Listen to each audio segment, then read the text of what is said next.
Good evening, ladies and gentlemen. Thank you for tuning in to Financial Fitness. It is Monday. It is just a little bit after Father's Day, but we weren't on air yesterday. We want to wish all you fathers out there a happy belated Father's Day and a happy Juneteenth. Today, the second year that it is an official federal holiday. Last year, a lot of companies, though, hadn't really gotten the notice in time, but this year, most everybody has the notice, and everybody was closed. Traffic was really nice and light on the way over here.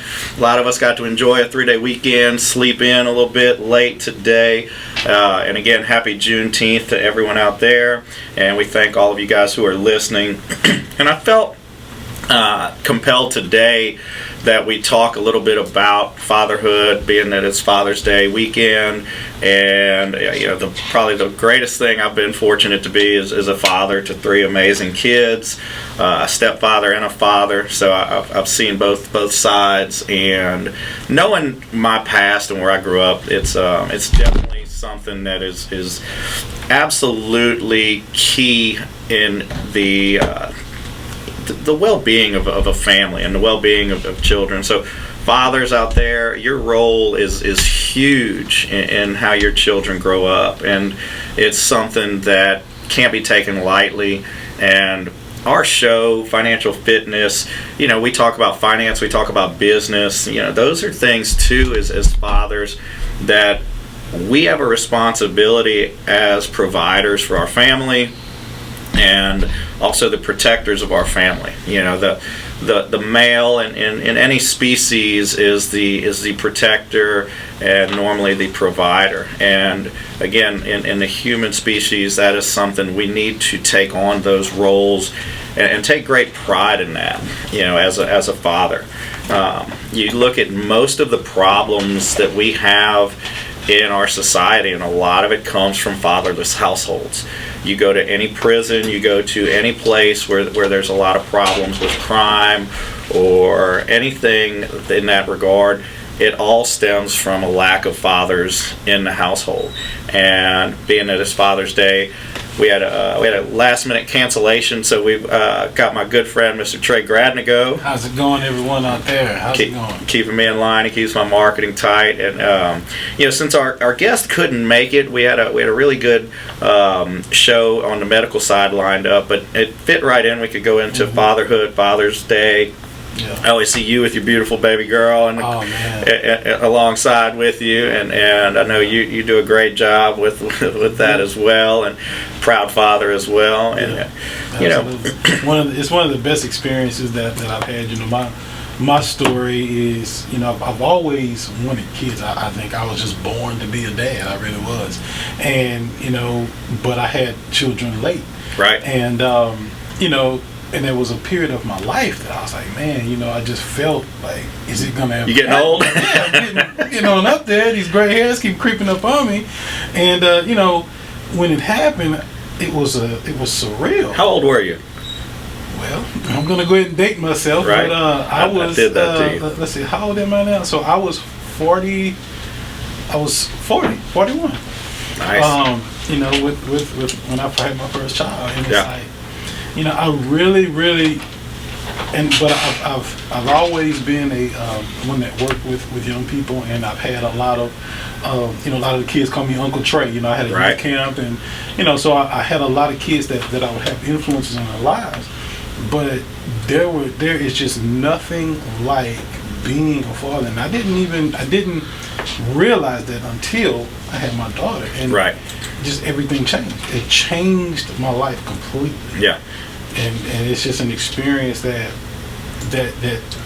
it's out of words for me. It is, and I remember I was a late bloomer too. You beat me though. I was 32 when I had Asher. I was the opposite though. I was always single, bachelor, didn't want kids. I was more focused on business, and because of the negative, outlook I had on marriage. I had seen a very ugly divorce with my parents. I had, dealt with that neglect of my father leaving for many years. Love you, Dad. We rekindled things much later in my life. But there was a period of about 10 years where I didn't see or talk to my father. Wow. And, very traumatic for a kid to go through that at that, really pivotal age from 10, 11, 12 years old upwards till you're 20. That's a very transitional period for a kid. So it was difficult. And so for me, I saw the bad side of family and marriage, and most of the people, because birds of a feather flock together. So most of the people I saw in my neighborhood and in my sphere were mostly single moms and single parents, or the ones who were married. I didn't want to be like them. It was not a happy home. So I didn't have a good outlook on it. And it was in my later 20s that I met my wife. We started dating. She had 2 beautiful young children that I got very close to, and my perspective started to change. You get older, you get a little wiser, and then, okay, I think I'm gonna marry this girl. This is the one. And so we got married, and at that point I still just was content with the stepchildren, and I wasn't thinking I wanted any more children. And she told me, you got to have one of your own. Let me give you a child. And I was like, okay, we'll try. That still wasn't. That's how it works out. Yeah, like I still wasn't there. And so then we're trying.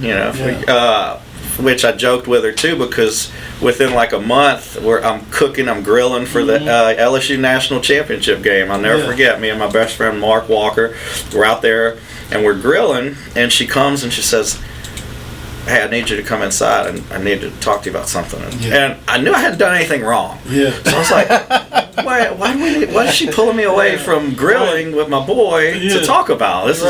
And so I'm like, and she pulls me in the bathroom, and that's when she pulls out, the little EPT, the little. I was going to say, watch it be, it's a family show.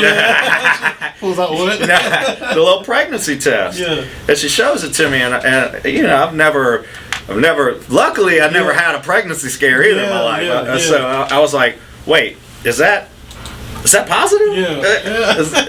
I can imagine. You know what I mean? So all of a sudden, I'm in like this state of shock, and it's like a delayed reaction. Like I was excited, kind of nervous, a little scared.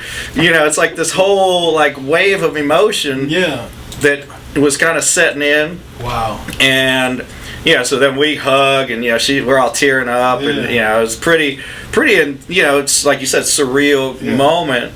And then fast forward, we're pregnant at this time, and one thing, we didn't find out what we were having, and I just found that was more exciting to have that suspense and that build up. And it was funny, how people, as you're going through, and what are y'all having? And we would tell them we're not finding out, and they would get frustrated. Well, wait, we need to know. I was like, why do you need to know? Where we live in. No, you don't need to know. We don't know. And so it was a lot of fun. And then fast forward, we end up having a beautiful son, Asher, who we were in the hospital, and I think a lot of things, and so we had it narrowed down to 2 names, and we're getting ready to be discharged from the hospital, and they're like, we need a name for the birth certificate. And I'm overthinking it, because I'm like, your name really shapes a lot of things, how people judge you, how people look at you, what your personality is. How's your name sound? Does it sound good? Does it and I started really thinking of all the little things about a name, and it was so hard to settle on just something as simple as what we're going to name our son. Right. And you don't want to mess it up. You only have one shot. Yes, exactly. Yeah. You know, I mean, go to Hollywood and change your name if you want, but you want to get it right the first time. Right. You know, so we had Asher, and like you said, most amazing experience, and it's been the best 9 years of my life. Yeah. And he's absolutely changed my life. Mm-hmm. You know, he saved my life. You know, when I was in a really, really dark place after my brother had passed away 10 years ago. Wow. So, you know, Asher really gave me a second chance at life, and being a father has been the best part of my life to this point. So, you got to stay tuned after this short commercial break. We're going to come back with more financial fitness.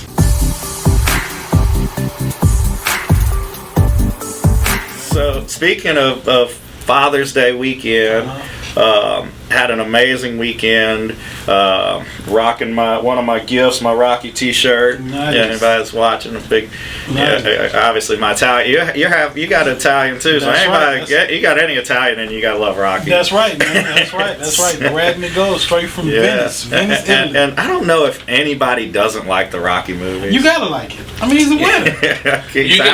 You can like everyone except Rocky 5. That's the one you're forgiven on, because that one's terrible. I don't know though. Tommy Morrison? I didn't think it was Oh my that. God. I don't think it was that bad. No, because it was built to be that thing. It wasn't as good as the first four. No. But it wasn't terrible. Like I thought it was watchable. Maybe I need to go back. It's been a long time since I watched it. Like, I like the premise of it. He gets back from Russia. The doctor tells him he's got brain damage, you know, from boxing. He's got to quit. He loses all his money because of Paulie made bad investments. Yeah. Like, the story's great, but like a good story. The Don King guy and Tommy Gunn, I could have done without. Like, give me a story about how he's trying to make, like, he's got Mickey's Now gym. Creed was. I tell you what, they killed it with the Creed comeback.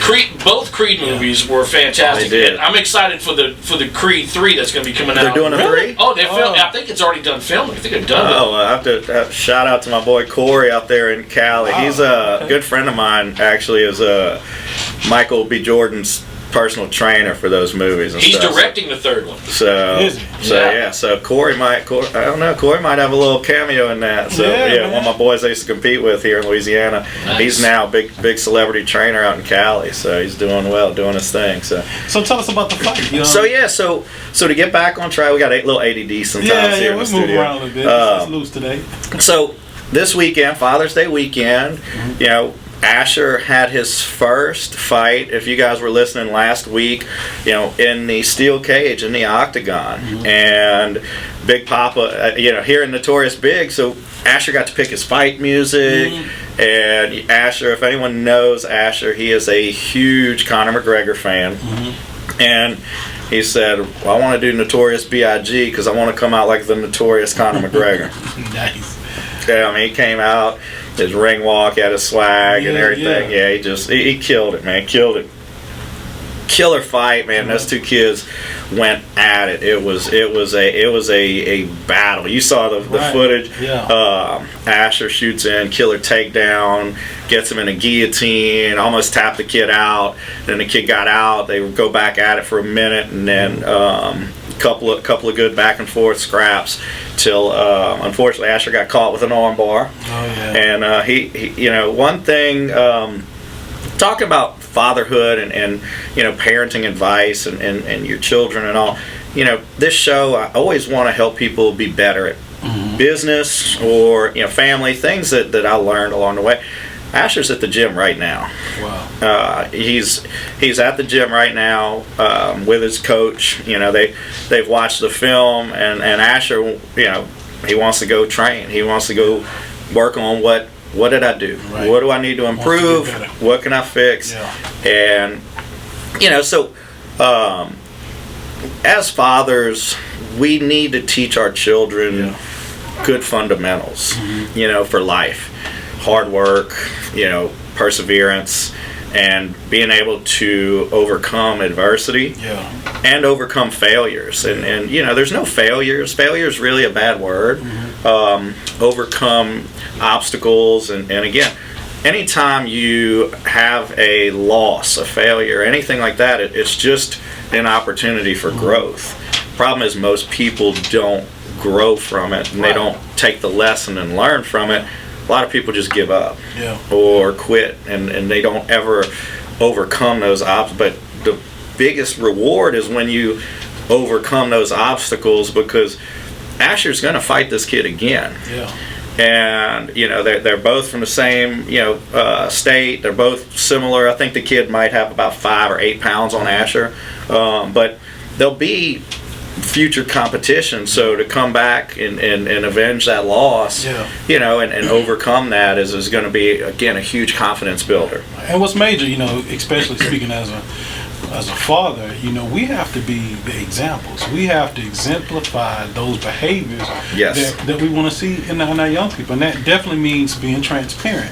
And so, and why is that? The reason why that's important is because whenever young people get into, they're going to mess up, they're going to make mistakes, but they have to know what to compare it to. They have to say, okay, well, this is how my dad would have handled it, or this is what he does, and this is how he does it, to know what to do. Now, will they always make the right decisions? Maybe not, but it's important that they know and have that example, and they're available to them so that they can know which direction to go. Well, and something you said there, we forget that we're a mimicking species. Mm-hmm. Everything from infant till adulthood, we learn mostly by mimicking.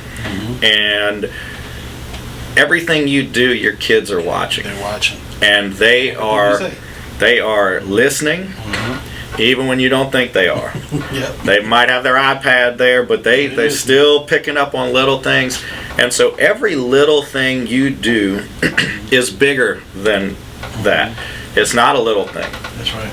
And things that I try to do as a parent that are just small, but they're not insignificant. If I get home and I'm tired, I'm never too tired if he asks me to come watch or come do something or come play or come throw the ball. Just as simple as, one night, hey, Dad, come watch me. He got a new video game. Okay, I go in the living room. I'm exhausted. I go in there and I sit in the recliner and I watch him, and then we end up playing and we're fighting UFC game. And then another time he's playing. I can't even beat him in Madden anymore. It's so sad. Like, man, when I was on that one, though. but I used to bring it in like Madden and all that. Like, Pops. I am getting old, man. He worked me in Madden. Now I can't beat him in Madden. UFC, he whoops me. He whoops me in the UFC game. But I get in there, I still play. But little things, like I noticed my little niece one day, she's at the house and my sister-in-law's over and she's like, Mom, watch me. And then her mom's on her phone and she jumps in the pool. It's something so insignificant. But she gets out and she's like, Mom, you weren't watching. And just that little stuff they pick up. She's like, no, I saw you. No, you didn't. And they pick up on that little stuff. And it's just those little things that add up, where you weren't attached and you weren't involved and you weren't present in the moment with your child. It's so big to just be present in the moment with your kids, and we forget that as busy as we are, and there's probably no one whose phone rings and buzzes and gets more emails and text messages and alerts than me on the planet. This morning I joked because it was the first morning I had slept past like 6 or 7 a.m. during the week and forever, and it's supposed to be a holiday, and I had to take my phone off the dresser and put it under some pillows on the side, because all morning it was just brr, brr, brr, brr, brr. All morning, it was insane. And I told my wife, I said, oh my God, no one's phone makes more. So if I can do it, anyone can do it with their children, to be present in the moment and take that time for them. It's so important, I think me and you were talking about this a couple of weeks ago with my daughter. She will, being that I had a child at a late age, and so now you're more mature and you're wiser too. I'm more mature and wiser, but she's still teaching me to slow it down. Right. I stay extremely busy, but she's at that age right now. She was like, she's at that daddy look stage. Daddy look, daddy look, daddy look, daddy look. And sometimes I have to catch myself, because I will, be okay, but when she stops, then I say, wait a minute. I'm turning around and I'm looking to see, because she needs that attention. They do. She needs to see daddy looking. They crave because it. Because that's what she needs to be able to it's identify reassurance. with. And it's reassurance. It's building confidence. Exactly. And I want her to know that what you're saying is important, what you're doing is important. Because if not, they'll grow up with that complex of, needing that attention, starving that. And you don't want a little girl that's seeking some other man's attention because she didn't get that. I wanted to say something else, but you doggone right, exactly. Yeah, it's a fact, though. It's a fact. Mm-hmm. You know, I mean, it's one of those things that, as a father, you have that responsibility. Right. To be that father figure to your daughter. Yeah, especially with a daughter. You know, Monty tells me all the time that I baby her too much, and I say, well, you know, because she, you know, she'll like Daddy's sometimes. Girl, she got you. She got you wrapped. I mean, what am I supposed to do? Say no? Because she'll still be in the bathroom like, Daddy, what? I don't have any tissue. I'm looking at the tissue, and the tissue's like a finger length out of reach for her. She don't want to stretch. She wants Daddy to come get it. All right, you know, I'm gonna get it. You know, Mom's like, go ahead, you could get it. Yeah. But it's just the fact that, you know, it's hard. I never want her to feel like I'm not there. Right. I never want her to feel like I have to go somewhere outside of my dad or my mom for anything that I need. And I'm purposely instilling that in her, because as they get older, that's a part of the character traits that they develop. Absolutely. You know, we don't always pay attention enough to those little nonverbal cues, and that's where being present is so huge with the children, and then teaching them the right fundamentals. You know, not only being present, but then teaching them as they get a little older the right lessons and the right things as they grow up, helping instill confidence. Just that little bit of being present and good job, great job. Oh yeah, you could do anything you want. You know, just them hearing positive affirmations and positive reinforcement from an early age is tremendous. You know, they have to hear that and believe that, because if they hear negativity and they hear the toxic stuff that's all over the news and social media, and if you provide that negative household and you know, environment, oh my God, you give that meaning and you give that negativity a voice and bring it into the life of the child, they will absolutely believe what they hear and what they see.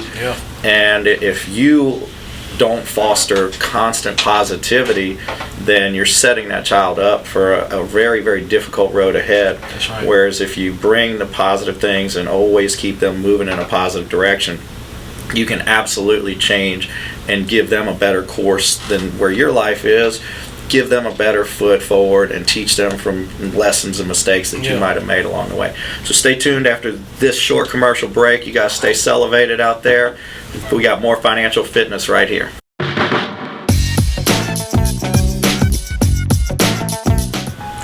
Welcome back. Our second half of Financial Fitness. We are here in studio talking a little Father's Day, little life lessons, parenting lessons 101, and talking with my good friend Tre Gradnigo.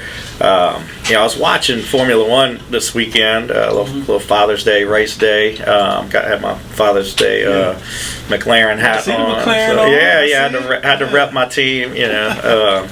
And I joke a lot with my wife. I was a very talented race car and go-kart race driver. The only problem was I didn't have the money to start racing until I was in my 30s. And you know, my first year of racing, I actually won the points and was very dominant in go-kart racing my first year out. And my coach, you know, who'd been around racing for 30 plus years, he was like, "Man, you're one of the most gifted drivers I've ever worked with." Wow. Which was a compliment, because he's one of the hardest men to ever get a compliment from. Wow. And you know, I would watch these kids and stuff, and I would joke, and I was like, if only I'd have been a billionaire's son, I could have been a Formula One driver, because there's some crazy money in Formula One, and you know, we don't always get to do those things, but you know, another one of my favorite pastimes with Asher was we raced go-karts together. And we would go to the track, and we would get there early, and we would go walk the track. And you know, he really enjoyed that. And for anyone who's raced cars or raced any kind of motorcycles or anything, knows the importance of studying the turns, the corners, the apexes and the exits of each corner, and then knowing where you're going to brake, where you're going to accelerate, and Asher and I would walk the track together, and he would then ask me when we would go. He's like, "Daddy, when are we gonna go walk?" Yeah. He looked forward to that track walk together. Yeah. It was a good bonding time, and it was a great coaching time. And I was fortunate that all my kids are very coachable. I know some fathers and some parents out there that their kids don't respond well to them in sports, coaching them. And they have to rely on the coaches instead. I've been very fortunate. My kids are very coachable, and they listen. And I think some of that comes down to approach too. But coaching your kids in sports, I think is tremendous. For boys and girls, I think they need something positive. Yeah. A team sport and individual sports where they learn being part of a team and the importance of contributing. And then individual sports are good as well because that teaches them confidence and hard work. And like I always tell Asher, be the hardest working one in the room. Yeah. And we try to instill those lifelong lessons at an early age. And so him and his older brother, he's had a good role model there with Landon, who was a state champion in football, and Kendall, who's a volleyball champion. They're great athletes, and so he looks up to, of course, Big Brother more so just because they're boys, and right. Big Brother was a football player and football star. Yeah. Championship programs. Yeah, so he wants to, but he also wants to carve his own path. And fighting is might be. I tell you what, that kid. I could see that kid on a UFC card one day with the way he moves and the work he puts in. And that's also why it is important to let kids try different things. Try little ways, try various extracurricular activities because it makes them a well-rounded person. But it also will help them to kind of figure out what they want to do. What Absolutely. They like. And it's important to do that early. Yeah. Because the more exposure they have to things, then the more broad their horizons are, the greater vision that they're going to have. Yeah. And so, by being involved with multiple activities like that, then it just helps them to find out who they are faster. Absolutely. And find out what they like. And if they are lucky enough to have really good coaches, is so big because great coaches are unsung heroes and mentors for a lot of children. Yes. You'll find some of these coaches in sports that they shaped children's lives. Yeah. People who didn't have a father or a mother, and then they had that coach that was that beacon of light in their life and taught them something that their parents didn't teach them. Yeah. So getting your kids involved in activities like that, I think, is huge because they could find that coach that is the absolute changing point in their life. Right. And sports was that way out, or that thing that gave them something positive. You see some of these kids who they didn't have much positive in life. In football or volleyball or basketball, something was that positive release and outlook, and it gave them some kind of meaning. Right. So I'm a big believer in sports. I definitely think it's a lot better than your kids being on an iPad, being on social media. As a parent, you have to, father or mother, as a parent, you really have to limit. Just take a look at what your child is doing. Take a look at what your child is spending time doing. Social media, screen time, those things by far. Yeah. I see it with my own daughter. I'll see her sometimes when she's in front of that TV too long. She's wired. She's just, I said, turn the TV off. It was so funny this weekend. I had her doing a color sheet, and she wanted to watch TV while she's doing the color sheet. I said, no. I said, turn the television off so that you can concentrate and do a nice color sheet. So the first one she got it, and so she actually said, so can I watch TV after? I said, yeah, after you do the color sheet and a couple activity sheets you can do. Absolutely. So I gave her one of them. She went in her room, came back about 3 minutes later, everything the same color. It was like lines all over the place. She just hurried up and got it done. Nope. I said, Earth? Nope. I said, listen, you can't. Not gonna cut it. Right. It's nice. I'm gonna tell you it's ugly because you're too young. But listen, you can do better. I know what you can do better. Yeah. I know what you're doing. Yeah. So she kind of went back, and when she got settled in, she totally forgot about the television after that. She got engaged in what she was doing. Exactly. And so similar thing. Asher likes YouTube, like any kid today, and I'll try to limit his cell phone use. The other day, Asher was on it a good bit, and I told him, I said, man, you've been on that phone too much. Mm-hmm. Where's those Legos that Uncle Randy had gotten you? You got a few big Lego sets that you hadn't put together yet, and Asher loves Legos. Mm-hmm. And I said, dude, I want you to build your Lego sets. There you go. And I don't want to see the phone anymore. And so he had a couple of big Lego sets that he got, and put one together. It was like a big Star Wars, one of the big like Millennium Falcon type of ships. And he was so excited, he couldn't wait. And I mean, he puts them together so fast. He's brilliant, and I was like, dude, wow.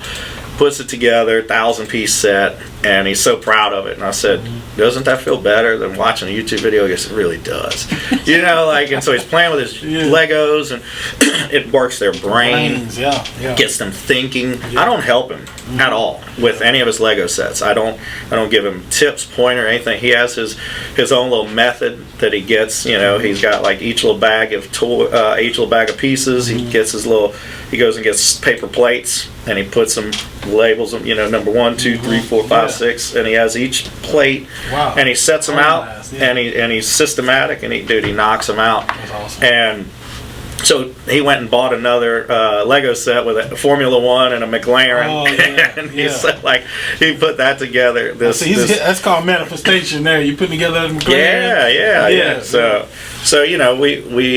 but we try to keep them engaged in things that are positive, that are going to help, that will keep their brain working over the summer. And again, sure, he watches YouTube, and sure, he watches some silly, funny stuff. We manage it because he's so well behaved that we let him do some of that, but just not too much. And then, of course, I always tell him, I want you watching some educational stuff too. Right. So he watches a lot of sports history, a lot of trivia, a lot of facts. I mean, I can't even keep up with him on sports trivia. He's like, who got the most receiving yards this year? I was like, nope. So that's educational. Yeah. So he's keeping track of data and learning along the way, and so those are things that I think are positive. So you guys stay tuned for our final segment. Stay elevated out there. We got one last segment of financial fitness coming after this break.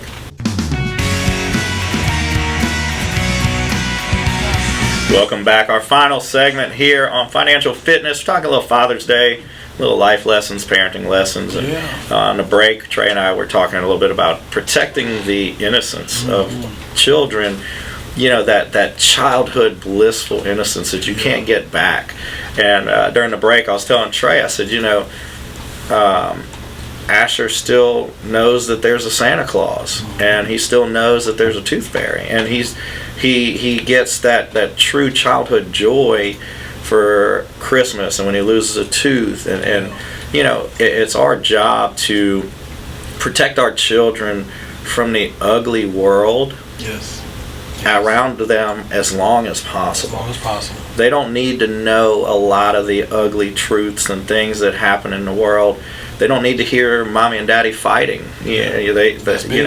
Our kids never saw or heard Jennifer and I fight, and that was something we worked very hard. We don't fight often ever, but when we did, the kids were never involved, and they would never hear it. I would see friends and people who they're divorced, and they're fussing at their son. You're just like your dad. You're just like and that's the worst thing. That's the worst thing because they idolize their dad. Why is there and all kids look up to their dad. They're lucky their dad's still around. So even if they're split up, so you guys as parents, we have to be very, very conscious. Like we said, everything you do, they see and hear. That's right. And if you don't protect that innocence, they're going to grow up and they're going to see things at way too young an age, and it's going to change the course of their life, and usually not for the better. The more you can keep them childlike and have that innocence and that blissful youth, and teach them the right lessons, the right ways to manage their finances, the right ways to go to work, the right ways to go to school, and the right ways to treat people. and teach them, those basic fundamentals of what's right and what's wrong. That's right. Even if you don't always live by it, they don't need to know your mistakes and see them, teach them, and teach them to be better than you. I always say that, my kids and my wife know that's one of my mottos, is that my goal is to make my kids a lot better than me. And you said something key, in terms of divorce, because a lot of what we're talking about right now is parenting is, with two parents in the home. But, if you're not two parents in the home, if you've gone through a divorce, or you weren't married, or for whatever reason, the parents aren't together, it is very important that you also maintain that respect for your child's mother or father, because let's say, for instance, we're talking about Father's Day. So if you're a mother and you're down talking your son's father, that can make him very angry on the inside. And that anger doesn't always display until he's probably old enough not to care about the reactions or the repercussions of that anger. So, it's very important, and you have to do this. If you're single, or if you're not with your child's father or mother, do not down talk the other parent. No, it never. Always maintain that respect. That was a big thing. Jennifer would never ever let the kids hear anything negative. She never brought up their dad in any negative context, and she did a wonderful job of that. Because again, that's their father. She's the mother, and the kids don't need to know what the problems are, why they got divorced, or anything else. Instead, they just need to know Mommy and Daddy aren't together. Daddy loves you, Mommy loves you, and they need to have that peace and not be caught in the middle of a tug of war, because that's where a lot of problems for children come from too. Is that tug of war, because they want to please both sides, because of course that's part of a child. They want to make Mommy happy, they want to make Daddy happy, and if they see one is at the other, then it puts them in a precarious spot, and they never should be felt like they're in the middle of anything. They just need to be kept completely sheltered and separated from that, and a lot of people do not do a good job of that, because they let anger and emotion take over instead of logic. And we're emotional creatures as human beings, and sometimes we have to be smart and be logical and realize the kid doesn't need to see or be a part of any of that. And it's selfish. It really is selfish if you put your child in a position that they have to choose, or put your child in a position to where they're confused about, well, who's right, who's wrong. That's too much weight on them. And that's not what they're here to do. No. That's not why God put them on the planet. Yeah. If you're fortunate enough that your child's mother or father is still involved, then that's good, because there's a lot of children who don't have a mother or a father in their life. And so if your children are lucky enough to have both, then that's fantastic. You just need to embrace that and make sure that you guys each set a good tone and teach them what they need to learn to be positive children and positive members of society as they grow up, and give them the tools and the resources to go out there and do it. That's our job as parents. That's our one responsibility, is to make the next generation better. That's right. And if we can do that, then we've accomplished one of the most important jobs in our life, which is mentoring and teaching the children and the next generation so they can go out and be better than we were. And that's your reward. If you raise your children right, and when they become older, like yesterday my dad came over, my dad and my mom, and my dad is the best dad ever. Him and my mom, they've been together, I don't know, 50-something years. Wow. They've been married a long time. And, my dad was the best example of what a man can be. And so I had a very, very, very good foundation there. And so yesterday we were out, and, he's out in the backyard. He's sitting at his son's house in the backyard, just kind of looking around. He's like, this is this. He had that look of comfort and ease. Right. But he invested that into me. Yeah. He put that in me. So at his age, he had the pleasure of sitting down and just seeing the fruits of his labor. Yeah. Sitting down, relaxing, drinking some ice cold water, and just hanging out. See the grandbaby. Right, seeing the grandbaby and spoiling her, and that's your reward later in life, because when you get to be older, the money and all of that stuff is going to come and go, but that piece the of legacy mind, you leave behind. that legacy is what's going to truly matter. Right. Yeah, and that's what carries on beyond you. So what legacy you leave behind, your children, your grandchildren, how they live is what's going to either honor you or dishonor your name. Right. So if you raise your children right and they carry on, that's the best thing you could ever do for yourself and for the world, because you've left something really positive for the world to have, and that's a child that goes on to contribute something positive. Mm-hmm. And that's all of us really can do is Right. try to contribute something positive to the world around us, and as parents make our children something great and something better than us. Yeah. And that's why, like with your son, with Asher, all of that you're investing in him now, and it's a truly investment. Then the fruit of that, you're gonna reap that. You may right now it's fun and it's it's fulfilling, but there's still more that's gonna come. Oh yeah, the best is yet to come. The best is yet to come. It truly is. Yeah. Oh yeah. We watched that TV show All American, and Landon just graduated. They won the state title in football and stuff, and Kendall's in high school now. I can't wait for her volleyball season to kick off and start playing. But we're watching the show, and I was like, golly, I miss watching Landon play ball. It's like, so when they get older and they're not on the field anymore. It's like, oh, what's next? What's that next chapter in life? So then he's in college now. He's got a girlfriend. Landon wants to have kids, and totally different mindset. He's already talking about marriage and kids because he had a positive outlook.